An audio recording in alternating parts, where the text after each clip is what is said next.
chaise comme un cabri en disant l'Europe, l'Europe, l'Europe, mais ça n'aboutit à rien et ça ne signifie rien. Objection Votre Europe, l'émission qui renvoie les idées reçues d'où elles viennent, avec Vincent Couronne. Chaque semaine, on vous propose d'analyser et de déconstruire les préjugés et les idées reçues sur l'Europe, avec la participation de Tania Rachaud, comme chaque semaine. Bonjour Tania. Bonjour Vincent, bonjour à tous. Cette émission est réalisée, là encore, dans les conditions presque parfaites du déconfinement par Lucien Auriol, et la coordination de l'émission est de Camille Bloomberg. Cette émission est préparée avec l'aide de Gabriel Donc et Eban Valéis. Vous pouvez retrouver cet épisode et tous les autres sur le site internet des Surligneurs, celui d'Amicus et les plateformes de podcast. L'Europe, l'Europe, l'Europe. Il y a 6 mois, il y a une directive sur la courbe du concombre. Franchement, il y avait peut-être autre chose à faire. Je ne dis pas que ça pesait lourd dans le Brexit, mais ça énerve les gens de penser qu'on paye pour ça. Une Europe qui vient déterminer des normes sur la taille des étiquettes de soutien-gorge ou la taille des concombres, c'est une Europe qui ne nous aide pas à trouver notre place dans la mondialisation. Vous venez d'écouter, dans l'ordre, Nicolas Sarkozy, ancien président de la République, sur la taille des concombres, le 12 mars 2019, et puis le député européen François-Xavier Bellamy, le 27 février 2019, sur RTL. Alors Vincent, quelle est l'idée reçue aujourd'hui ? Eh bien, l'idée reçue, Tania, c'est que l'Europe réglementerait des aspects très précis de notre vie avec le bouc émissaire du concombre. On dénonce une union qui s'intéresse plus aux petits problèmes qu'aux grands. D'où vient cette légende européenne ? C'est une idée assez ancrée dans la population en réalité, qui est véhiculée par le personnel politique, surtout à droite de l'échiquier politique, mais que tout un chacun peut aussi constater.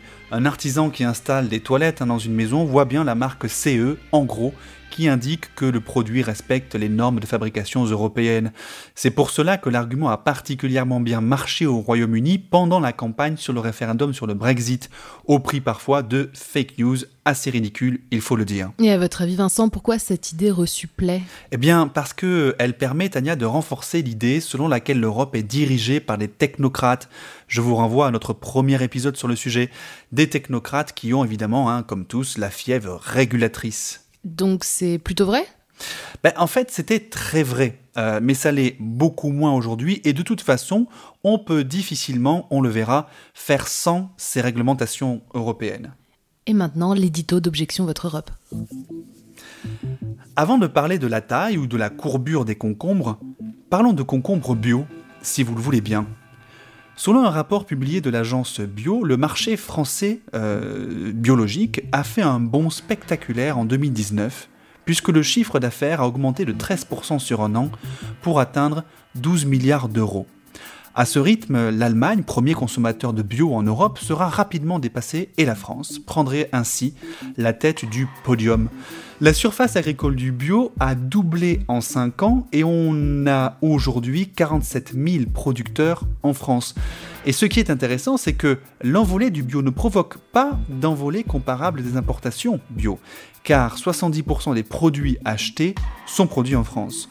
On voit bien ce qui se passe, la relocalisation des productions alimentaires en France pourrait faire baisser les échanges de marchandises entre les États membres de l'Union européenne. Et au rythme où vont les choses, bientôt, il serait bien moins nécessaire de réglementer la courbure des concombres pour s'assurer qu'ils puissent être vendus dans tout le marché intérieur européen, tout simplement parce que chaque État consommera pour une grande part ses propres produits. L'Europe, l'Europe, l'Europe. L'idée reçue donc à laquelle on s'attaque aujourd'hui, c'est l'idée selon laquelle l'Europe réglementerait des détails de notre vie, comme la taille et la courbure des concombres. Alors c'est vrai qu'il y a une manie européenne à réglementer effectivement la courbure des concombres et la taille des tomates. Cette manie a vraiment existé.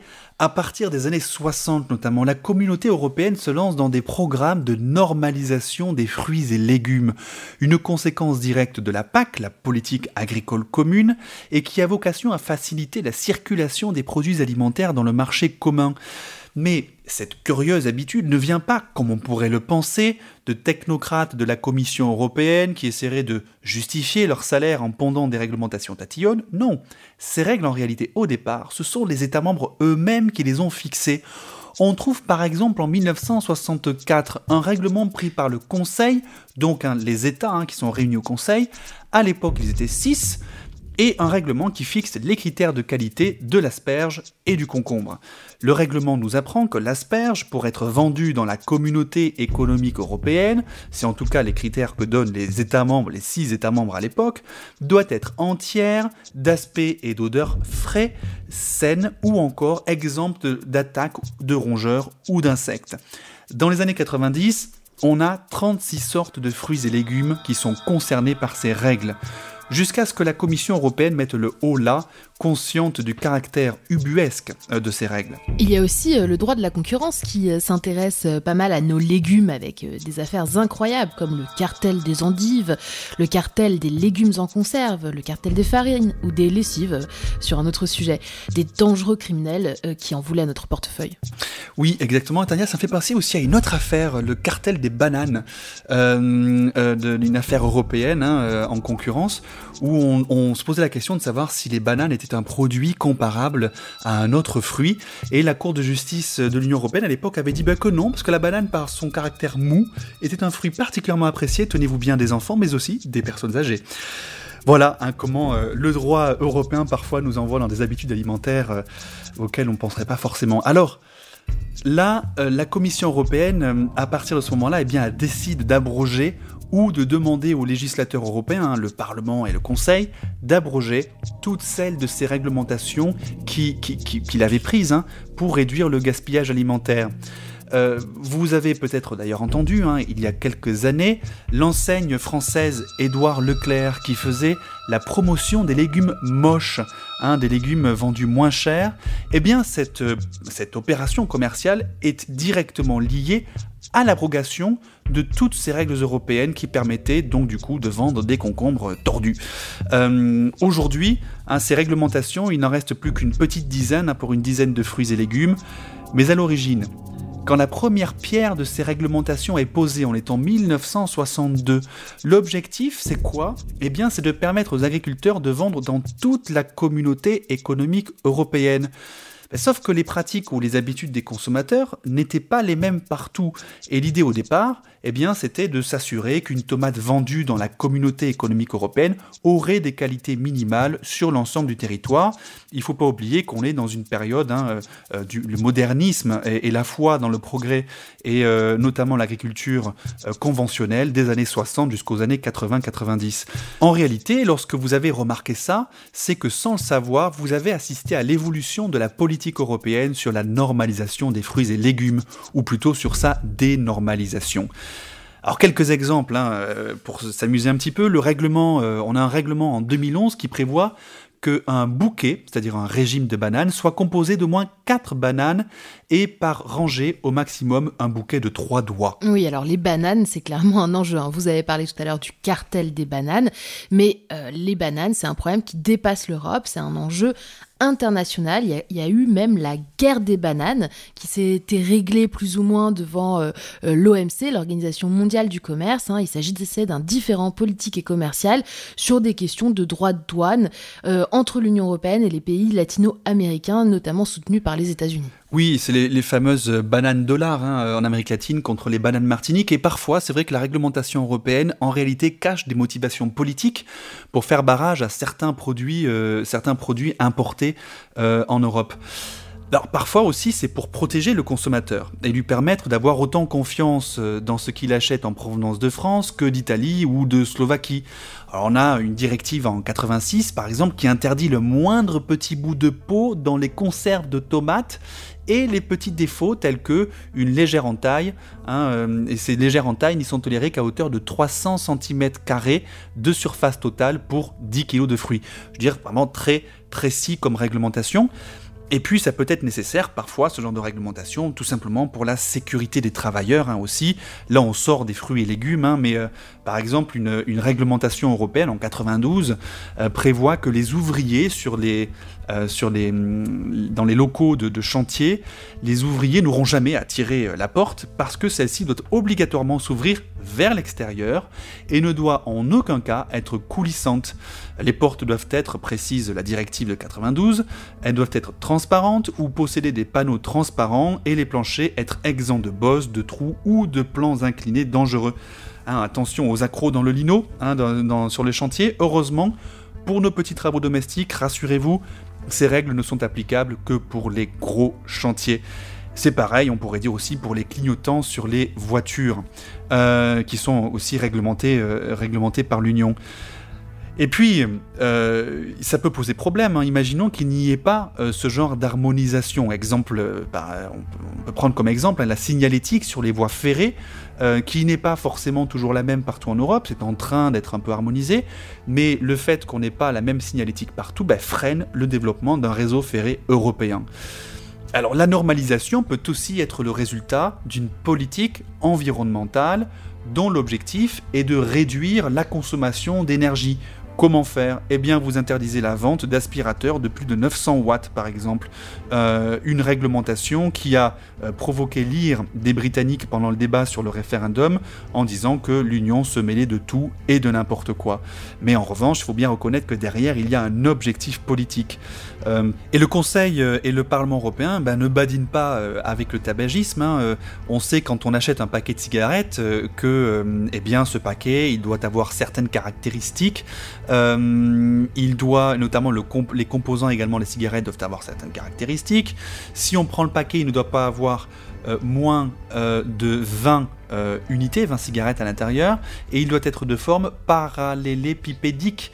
Les inscriptions sur le paquet neutre, etc. Tout ça, c'est de la réglementation européenne. Et d'ailleurs, au sujet du tabac, sachez pour votre information de fumeur que quand vous achetez trop de cigarettes dans un pays de l'Union européenne et revenez avec en France, la douane n'est pas supposée saisir le surplus et le détruire, mais seulement doit vous demander de vous acquitter d'un paiement d'une taxe qui est appelée droit d'accise. Alors, tentez-le la prochaine fois. Soi-disant, pour améliorer la santé publique de l'Olympe, ces abrutis de technocrates de Bruxelles ont voté une loi contre la consommation d'alcool dans la mythologie. Résultat, on est obligé de servir le vin dans des amphores neutres. Ce qui est intéressant, c'est de voir que si l'Union européenne ne réglementait pas ces aspects de notre vie quotidienne, en fait, la France s'en chargerait. Et d'ailleurs, elle le fait partout où l'Europe n'est pas encore passée. Selon, par exemple, l'article, accrochez-vous, D 4153-30 du Code du travail, les jeunes de 16 à 18 ans ne peuvent plus monter sur un escabeau pour récolter des fruits. Et ça, c'est du droit purement français. Le Code du travail aussi interdit toutes sortes d'alcool sur le lieu de travail. Par exemple, on ne peut pas boire de schnapps ou d'alcool fort. Par contre, on peut tout à fait boire, nous dit le Code du travail, de la bière, du vin, du cidre ou même du poiré. Autre réglementation aussi française, c'est que on ne peut pas manger à la va-vite dans les locaux affectés au travail. Ça, c'est illégal. Évidemment, une règle bafouée allègrement par nombre de patrons. Et en attendant, je vous propose une petite pause musicale, après quoi on vous propose un florilège des intox de nos chers responsables politiques.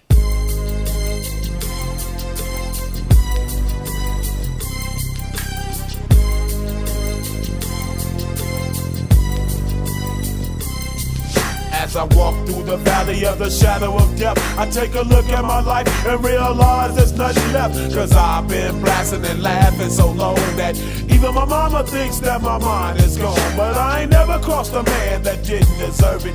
Me be treated like a punk, you know that's unheard of. You better watch how you're talking and where you're walking, or you and your homies might be lying in chalk. I really hate the trip, but I gotta low. As they croak, I see myself in the pistol smoke. Fool, I'm the kind of G the little homies wanna be like, on my knees in the night, saying prayers in the street light. Been spending most of their lives living in the gangster's paradise.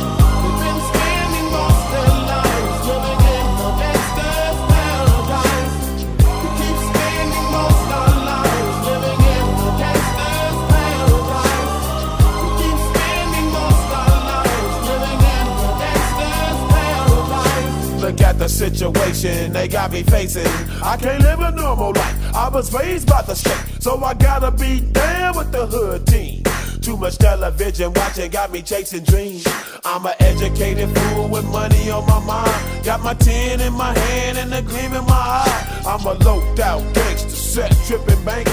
And my homies is down, so don't arouse my anger. Fool, death ain't nothing but a heartbeat away. I'm living life, do or die. What can I say? I'm 23 now, but will I live to see 24? The way things is going, I don't know. Tell me why are we so blind to see that the ones we hurt are you and me? Vous êtes toujours dans Objection Votre Europe et vous venez d'écouter Gangsta Paradise de Coolio. Alors petit florilège de ces fake news, ces fausses informations, ces petits mensonges de responsables politiques sur le thème de la courbure des concombres. Parce qu'on a vu dans la première partie, si effectivement l'Union a bien réglementé et eu une fièvre un peu à la réglementation de ce genre de choses, eh bien il y a tout simplement des réglementations qui n'existent pas, ou en tout cas qui n'existent plus. Selon François-Xavier Bellamy, un député européen, un chef de file des Républicains au Parlement européen, l'Europe s'occuperait de réglementer la taille des étiquettes de soutien-gorge plutôt que de nous aider à trouver notre place dans la mondialisation. Ça, c'est la critique systématique qu'on reproche à l'Union européenne, s'occuper de détails et non pas du problème principal. Le problème, c'est qu'aucune réglementation n'existe sur la taille des étiquettes. L'Union impose seulement aux producteurs d'indiquer sur l'étiquette en quoi est fait le soutien-gorge. On écoute le démenti par Guillaume Roty, porte-parole de la Commission européenne en 2019. Alors le règlement ne stipule pas du tout de taille d'étiquette. En fait, ce qu'on impose aux producteurs, c'est de mettre sur l'étiquette en quoi est fait le soutien-gorge pour que toutes les consommatrices européennes sachent ce qu'elles achètent. Alors il y a la question de l'étiquetage, mais aussi de la traçabilité, et l'Union européenne développe quand même un outil de gestion en ligne qui permet de suivre et de gérer les produits alimentaires et agricoles qui sont exportés vers l'Union européenne et commercialisés dans l'Union européenne. Seulement, cet outil appelé Trace, eh bien, il est surtout disponible pour les autorités et les partenaires commerciaux. Oui, alors Tania, merci pour cette info. Effectivement, c'est dommage qu'on ne puisse pas avoir accès à cet outil, Trace, pour tracer justement les différents produits qu'on achète. Une autre légende circule selon laquelle l'Union européenne interdirait aux enfants de moins de 8 ans de souffler dans les ballons. Alors, je l'ai dit, c'est une légende, c'est faux, ça n'existe pas. La réglementation européenne imposerait aussi de mettre à la benne les fruits de plus de 2 cm de diamètre, selon des messages partagés sur Facebook en masse, photo à l'appui. C'est absolument faux. D'ailleurs, la rubrique du Monde, les décodeurs, ont démontré en quoi il s'agissait d'une intox. Le problème, c'est quand ce genre de bêtises devient un argument de campagne pour tromper les électeurs. Là, tout d'un coup, eh bien, ça devient moins drôle. Boris Johnson, par exemple, en février 2020, a brandi un hareng fumé de l'île de Man, propriété du royaume, en racontant que le producteur était furieux, car à cause de la réglementation de Bruxelles, il avait dû ajouter des poches de glace en plastique pour pouvoir l'envoyer par la poste, ce qui évidemment provoque un coût supplémentaire et le met en difficulté. Problème, c'est complètement faux, et d'ailleurs, l'île de Man ne fait pas partie de l'Union européenne. Au début des années 90, Boris Johnson, encore lui, s'était déjà illustré en disant que avec l'harmonisation des normes pour lutter contre le sida, tout ça conduirait forcément à un moment donné à un contraceptif universel. L'Union européenne introduirait une réglementation, forcément, pour le dimensionnement des préservatifs, conduisant ce qu'il appelait un eurocondom. Bien vu en fait Boris, parce qu'aujourd'hui les préservatifs doivent effectivement respecter la norme CE, norme fixée par l'Union européenne. En même temps, je ne sais pas ce que vous en pensez, vous, mais je trouve ça plutôt rassurant de se dire que les préservatifs qu'on achète partout en Europe, d'où qu'ils viennent, sont tous aussi fiables. Bon alors Tania, je crois que vous avez envie, pour votre chronique sur les droits de l'homme, de vous concentrer un peu plus sur les concombres. Je crois, Tania, qu'il va falloir que vous dissipiez un petit peu un malentendu. Personne ne peut raisonnablement et sérieusement dire que la France est le pays des droits de l'homme. Moi, j'aime bien les concombres. Mais l'ambiguïté va pas être dissipée tout de suite, j'ai l'impression. En tout cas, j'avais envie de continuer de creuser un peu la question, en tout cas de parler d'agriculture, car c'est un sujet qui nous intéresse tous aujourd'hui dans l'objectif de mieux consommer. C'est un registre qui est fait de légumes, écrit par les 5 plus grands groupes de semenciers français. C'est le Groupement National Interprofessionnel des Semenciers. Et eux 5, ils détiennent 90% des semences. Et donc, il y a des semences qui sont réduites parce que finalement, cette réduction permet de développer simplement des graines pour l'industrie agroalimentaire qui poussent vite et bien, qui s'adaptent parfaitement aux pesticides, qui s'adaptent parfaitement aux herbicides et aux insecticides. Et là, tout ceci se réduit comme une peau de chagrin et c'est très dangereux. C'est très dangereux pourquoi ? Parce que vous savez qu'en ce moment, il y a un grand problème climatique, on le sait tous. Mais les graines, la vie d'une graine que l'on plante dans la terre comme ça et qui va pousser, ça appartient à l'humanité. On vient d'entendre Olivier Rollinger, chef cuisinier défendant la liberté de semences. Et en effet, en dehors du catalogue, les semences sont interdites et si vous voulez braver cette interdiction, cela coûte 450 €. En pratique, pour inscrire une semence dans le catalogue officiel, il faut payer jusqu'à 15 000 €, ce qui est évidemment trop cher pour un agriculteur individuel. Résultat, ce sont les grandes entreprises qui maîtrisent les semences et uniformisent l'agriculture, entraînant finalement une disparition de variétés de semences. Mais en juillet 2020, la vente de semences paysannes à des jardiniers amateurs est autorisée. Première petite victoire pour le retour de la biodiversité. Petite victoire en plus, freinée par la Commission européenne qui estime que cette ouverture est contraire aux normes européennes.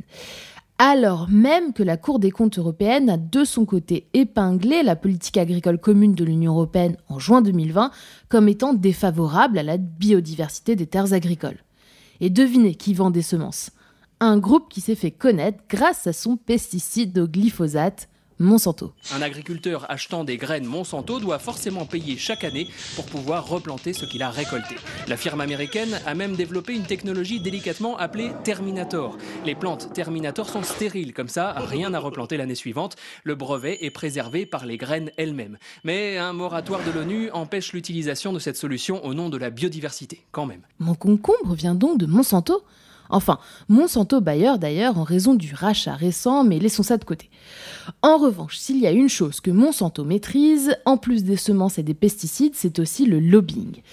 Libération titrait en 2019 un article « Monsanto, un lobby qui fiche la trouille ». Pourquoi ?